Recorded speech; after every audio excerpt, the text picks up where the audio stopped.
Welcome back from the break. So risk management, as you see risk management, you need to look at risk management as positive risks, negative risks. Both of these come together when we address risks in the world of the PMI.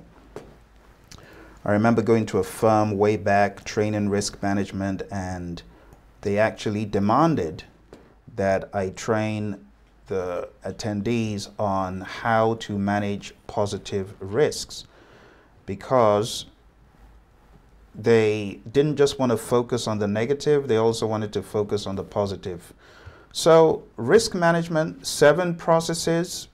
We've gone over the 7, and we're now going to take a look at one under the microscope.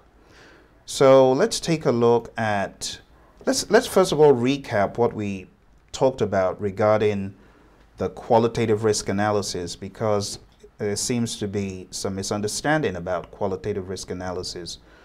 When we talk about the qualitative risk analysis section, even though there are numbers in this section, this is not quantitative. This is a qualitative assessment of the risks.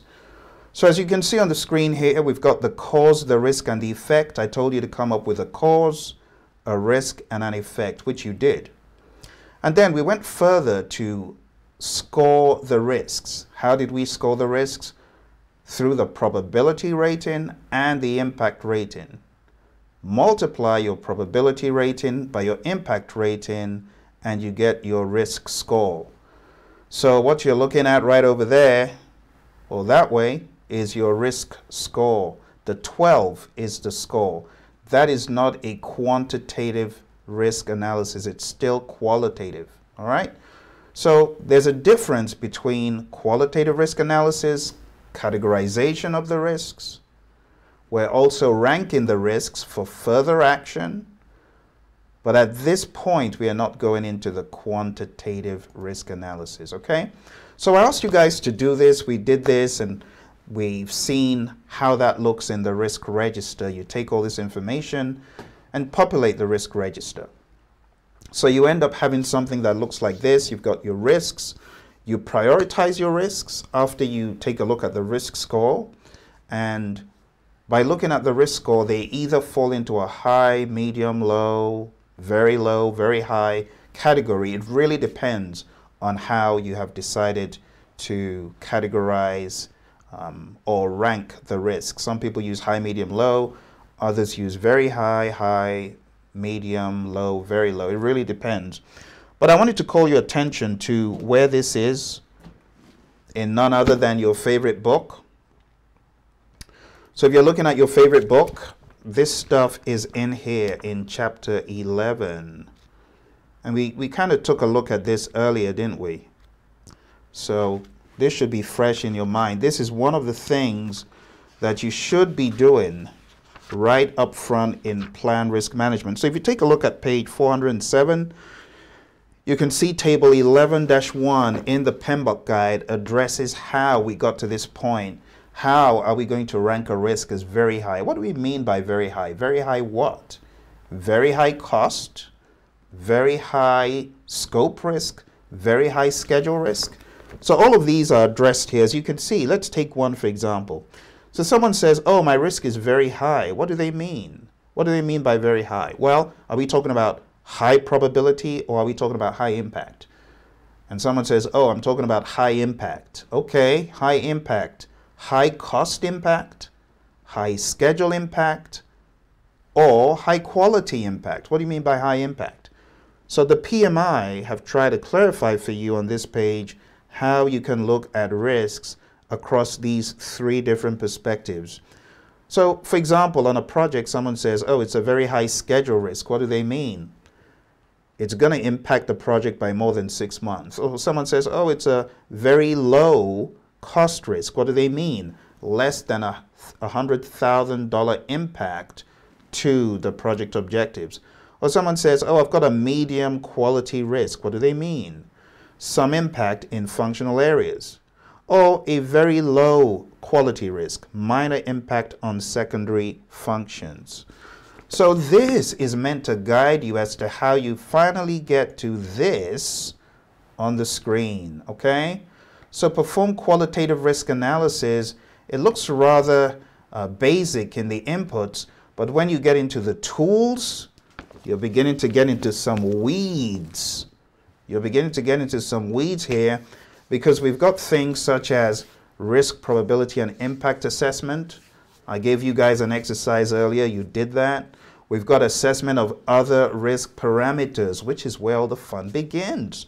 Because it's not just probability and impact that we talk about here. We can get into other risk parameters. So let me show you where that is, still here in perform qualitative risk analysis. So there's some words that people think, oh, the PMI probably made that up. Where on earth do they get that word from? Is that even a word? Someone once upon a time said, the PMI makes up words. Well, I don't know if this is totally made up, but I can tell you it does mean something. I'm talking about page 424. The word that I was training in the UK, and one of my clients' employees said, that can't be a word, and proceeded to open up the dictionary and found out, oh, lo and behold, it was a word. Propinquity. How much the risk matters, right? It sounds like a rather curious word. But we've got other risk parameters, other assessments of other parameters. So as opposed to just probability and impact, you could begin to analyze from a timing perspective. I'll just talk about 3 from a timing perspective. You can go read the rest. But someone says, oh, this risk has a high urgency. What do we mean by high urgency? High urgency means we need to implement our response, or else it's not going to be effective. We need to do it quick. So if we need to do it really, really quick within a short period of time, we say it's a high urgency. But if we have some leeway of, let's say, a couple of months or 1 year or 2 years, we could say, oh yeah, we've got a low urgency. We don't need to do it right now in order for the response to be effective. Then we've got proximity. Proximity is the period of time before the risk might have an impact on one or more project objectives. So short proximity, short period indicates high proximity, and a long period indicates low proximity. Proximity means how close is it before it has an impact. And last but not least, the other timing factor is dormancy. Think about it like a shock wave. The risk has happened. No one knows until the shock wave is felt. It could be immediate. If it's immediate, it's low dormancy. But if it's, you know, with the passage of time, maybe a year or 2, we can say high dormancy. It really means sleeping. So we've got other ones here: manageability, controllability, and detectability. This is all about ease, the ease in which you can manage the risk, or the ease in which you can control the outcomes, or the ease in which you can detect that the risk has occurred or is about to occur. And then we've got connectivity, how much the risk is connected to other risks. So one risk connected to several, high connectivity. Strategic impact, how it affects the bottom line, the strategic goals of the firm. And then we've got propinquity. Like I said, it's a measure of mattering, a measure of how it matters to stakeholders. So if a stakeholder sees a risk as being extremely important to them, then we can say propinquity is high, okay? And that is how one tiny little section could take you 10 minutes to go through. And I mean, that was quick. I mean, I typically spend 20 minutes going through those assessments of other risk parameters. So there's a lot to be fleshed out. And that's why I tell people, go to a boot camp where things are going to be broken apart for you. Because a lot of people try to jump over these. Don't jump over them. Focus on every single bit. On the PMP exam, everything counts. You see, I have people asking me, Phil, is this going to come out on the exam? Is that going to come out on the exam? And I say, I wish I could tell you, buddy, but everything counts. Everything counts. You never know where these tricky question writers could come from. So you get a word such as propinquity and you've never opened assessment of other risk parameters, or no one has called its importance to your attention, how are you going to do well on the exam on that question?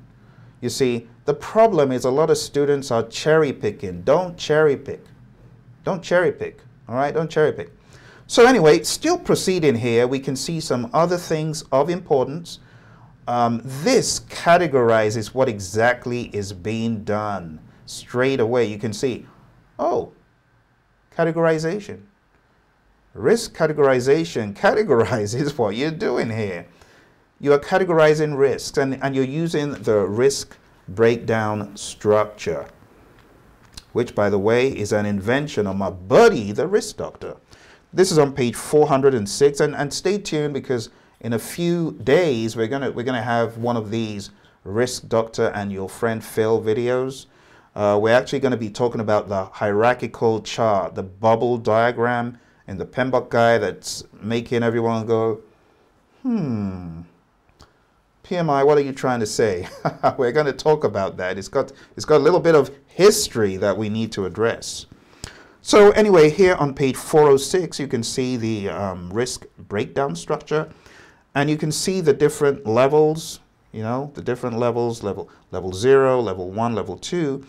But at level 1, we can see how these are categorized or bucketized into technical, management, commercial, and external risks, okay? And we've talked about probability and impact. You know, that matrix, here's another place people struggle. People struggle with the fact that this probability and impact matrix has already been spoken about in planning. Why are we seeing it here again? Well, in planning, you define what your probability and impact matrix should look like, what the measurement should be. Is it a 1/5, a 1/8? Are we going to weigh impact more than probability? Yeah, we should. You know, like the one in the PMP guide. I don't know if you've taken a look at the probability and impact matrix in the PMP guide. But a lot of people scratch their heads. Hey, this is planning. Why are we talking about it here? You're talking about it here on page 408 because this is where you're planning what it looks like.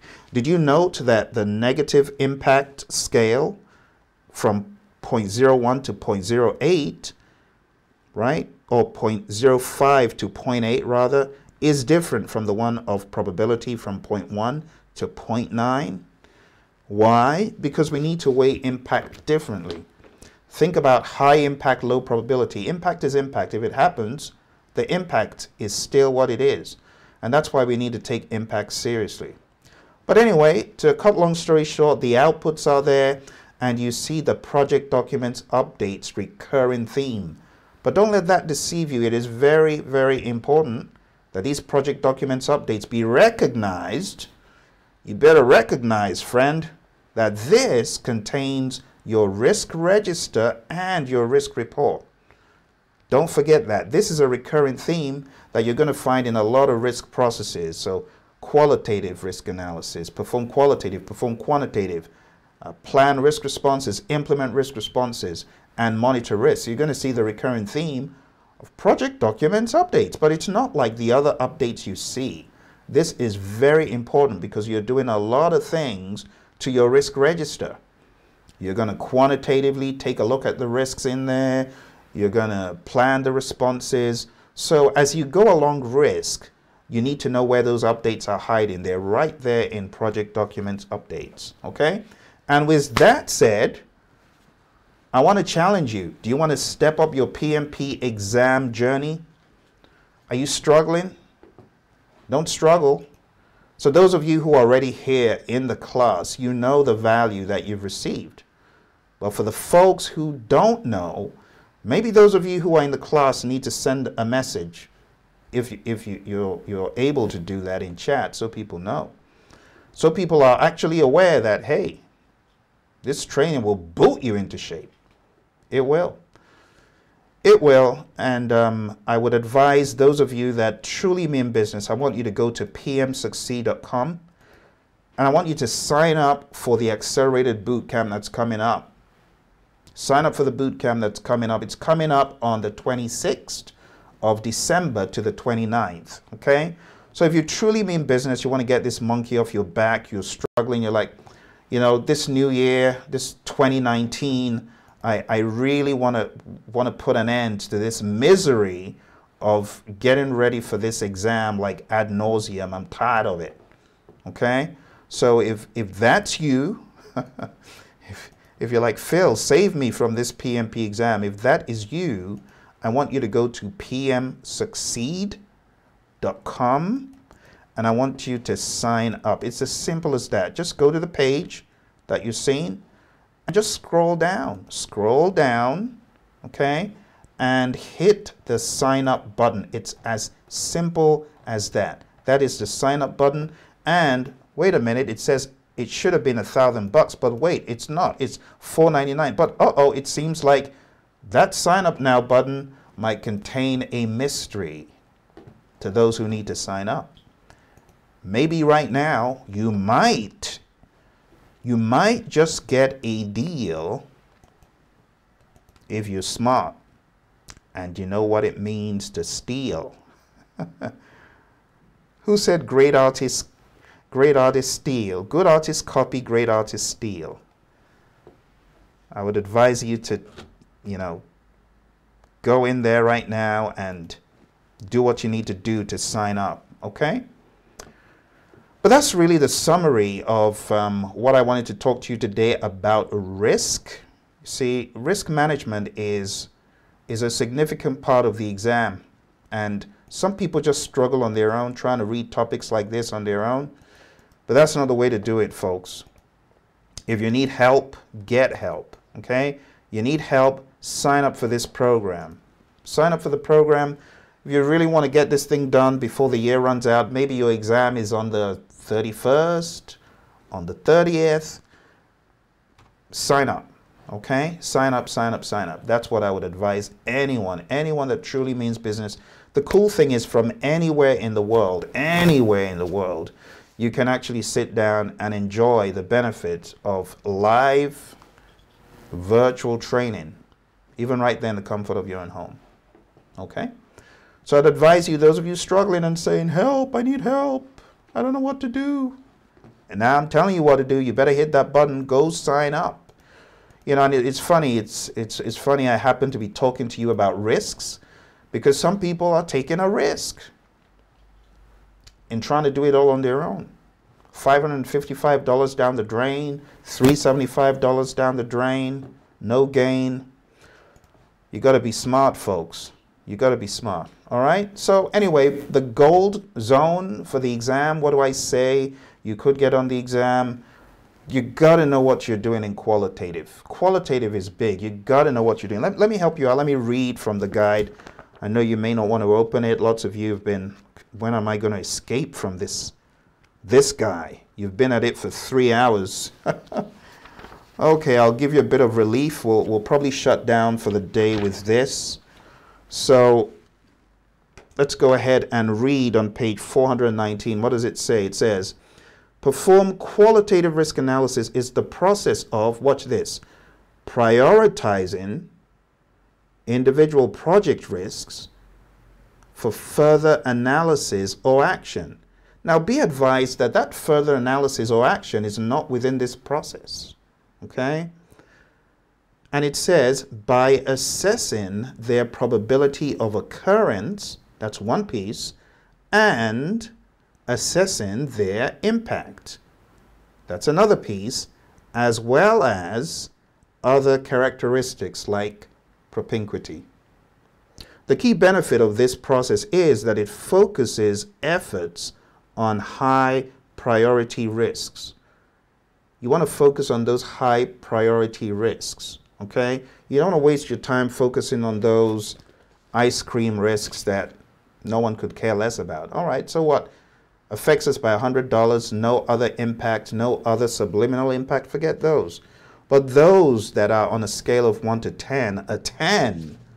Or maybe there's some element of possibility of a cascading type of relationship between risks. If that tiny one happens, it's going to set a bunch of things off. Those, you should keep your eyes on those, okay? So your risk register, a lot of people talk about, oh, I'm putting it on the watch list. Well, is there really any separate watch list? No. Your watch list is your lowest level of your risk register. So the lower level risks in your risk register, we call that a watch list. but it's not necessarily a separate document, okay? And it says this process is performed throughout the project. So you don't do a qualitative risk analysis one time. You are always assessing.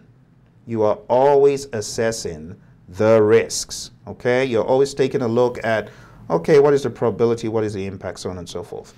It says qualitative risk analysis on page 420 assesses the priority of identified individual project risks. So we've talked about so many things, and now we're talking about the priority. Using their probability of occurrence, that's one thing to use.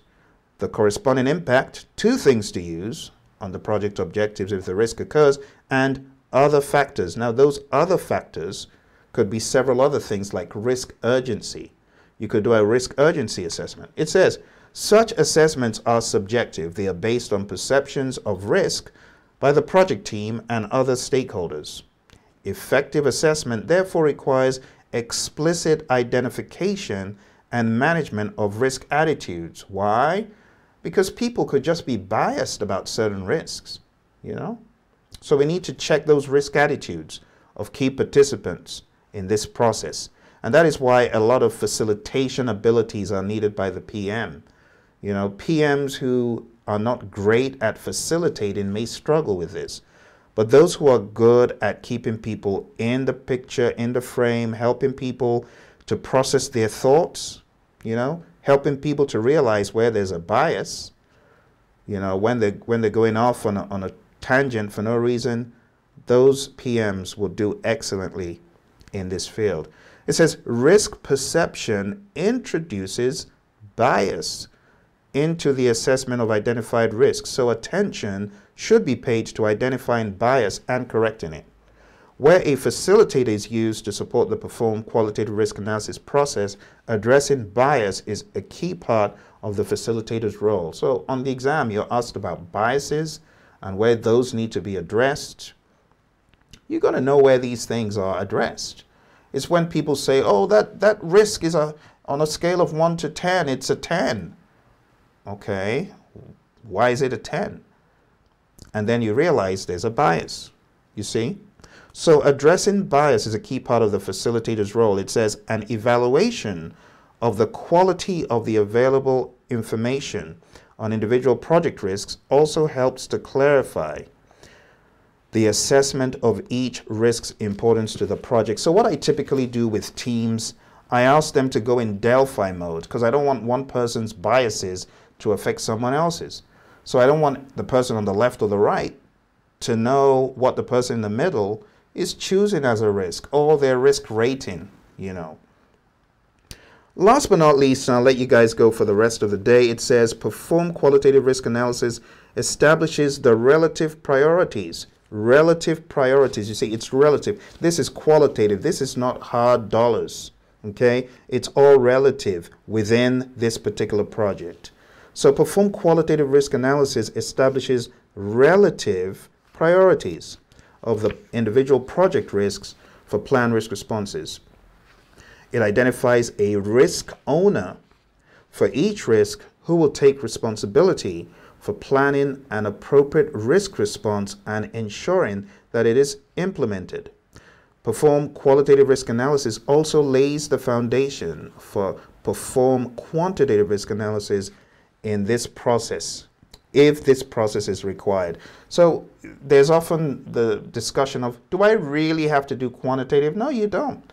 It's the optional process of risk management that you do not have to do. All right, so if you cannot do it, it's not a showstopper.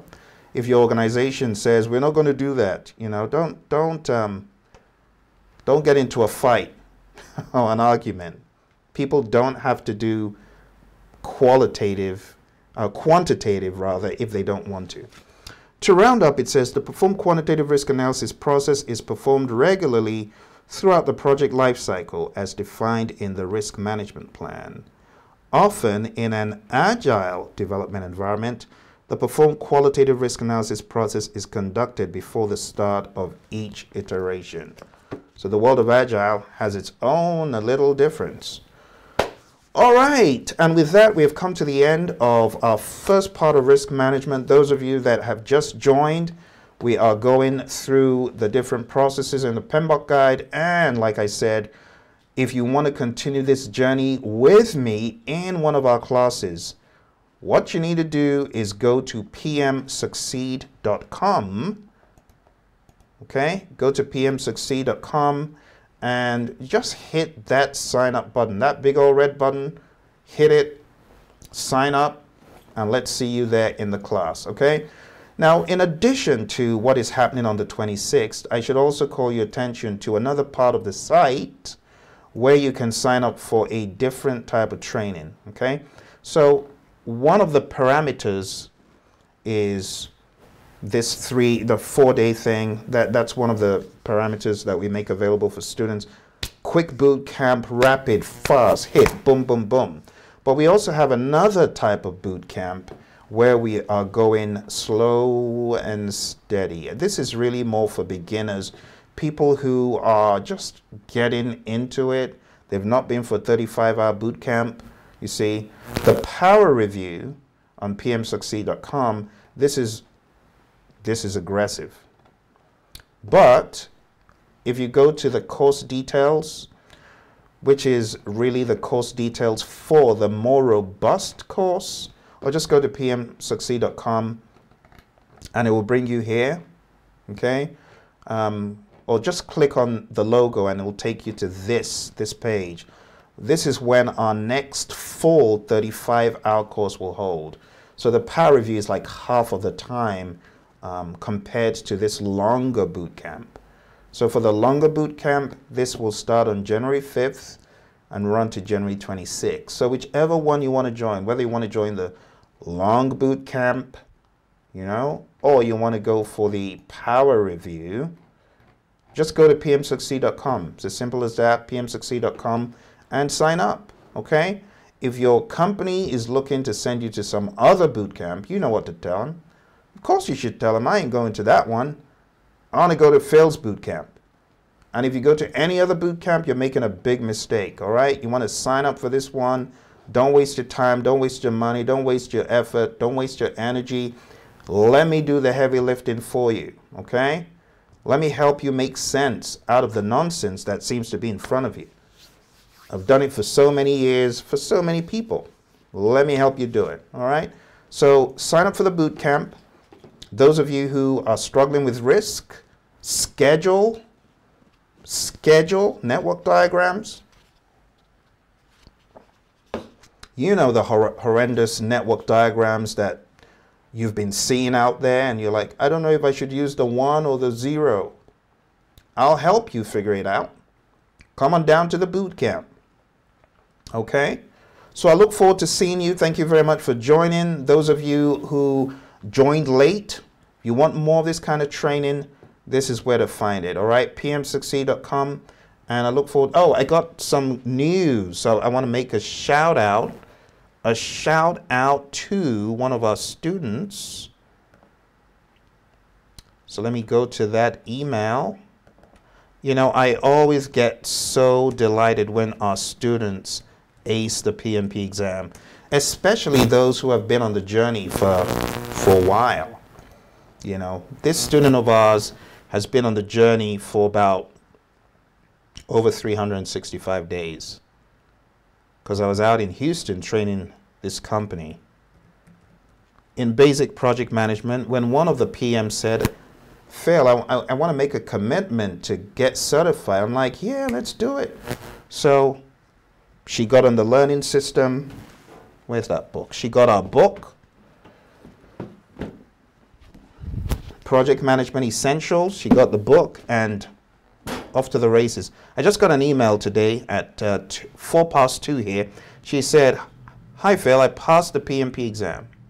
Thank you again for the online boot camp. I know I would not have passed without it. Happy holidays, Brittany. Brittany, if you're watching, you're probably not because you're chilling out. You're a boss. Congrats, Brittany. I'm so delighted. And hey, I hope you can come speak to us in one of our boot camps, probably in the next one coming up in December. I will be pinging you. And on the actual channel, I believe we had one boss Mina, it's been a while, Mina. Mina has been on this journey for a while. And Mina says, hey, thanks for your amazing knowledge, sharing, and brilliant content on PMP. Today, I passed the PMP exam. I would like to take this opportunity to thank you for all your informative knowledge, which is really helpful for anyone looking to pass the PMP exam on their first attempt. Thanks once again to you and your team. Mina, congrats. If you're watching this, you need to send an email to us at support@Praizion. We got a little something for our PMP gurus, which we would like to send you. So thank you for sending in that message. And everyone else, you can be like Mina. You can be like Brittany. I don't care how many times you've taken the exam. So don't give me that weak excuse of, oh, I took it once before and I had misfortune. No, forget that. Put that to the side, okay? Just give yourself some time to let this stuff, as I train it to you, marinate. But I will tell you one thing, and then I'll just close out from there. A lot of you are trying to study for the exam, but it's not yet become your every single day obsession. If you really mean business to get this monkey off your back, you can't afford to cherry pick the days you study. You might even be one of our other students. Maybe you're not in this boot camp we're having right now, but you've been in other boot camps. Seriously, is that how to accelerate? Have you ever been on a 75 miles per hour road and you're going at 30? You see the violent way that those cars pass you? You got to be violent in your approach to get this stuff done. I'm just being honest. You're not going to get there by waking up and saying, oh, I don't feel like studying today. Don't, folks. You got to be obsessed to get some traction. Seriously. You got to be hungry. And you got to take action. I'm getting off my soapbox, so I'll be here till tomorrow. Thank you very much for joining me, and I look forward to seeing you in one of our classes. Hit that link, pmsucceed.com, and I look forward to seeing you in one of our classes. Take care. Bye for now.